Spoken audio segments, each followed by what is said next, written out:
Joe Biden campaigned on reproductive rights in Florida, where a state ban on abortion beyond 6 weeks becomes law next week. It's criminalizing reproductive health care before women even know whether they're pregnant. I mean, this is bizarre. The Florida abortion law will be one of the nation's most restrictive and is a victory for the state's conservative Republican leaders, says University of Miami law professor Caroline Mala Corbin. For those of people whose religion teaches that life begins at conception and therefore pregnancy is the moral equivalent of a human being, this decision is obviously triumph. It's also a political challenge for Donald Trump, who says the Florida law goes too far, but who also wants to remind anti-abortion voters that he ended federal abortion protections with Supreme Court appointments that shifted the judicial majority on the court and overturned Roe v. Wade. The Biden campaign sees that as a political opportunity. For 50 years, the court ruled that there was a fundamental constitutional right to privacy. But 2 years ago, that was taken away. Let's be real clear.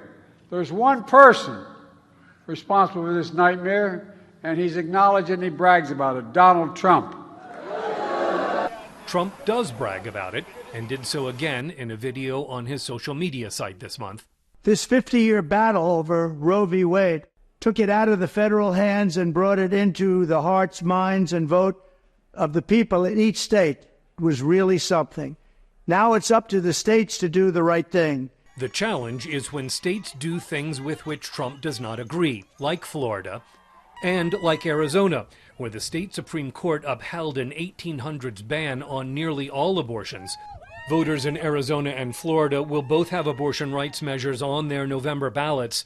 Similar initiatives in Kansas and Ohio over the last 2 years have been losing propositions for Republicans.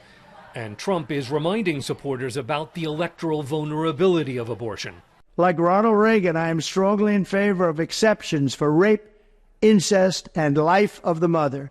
You must follow your heart on this issue, but remember, you must also win elections to restore our culture and, in fact, to save our country, which is currently, and very sadly, a nation in decline.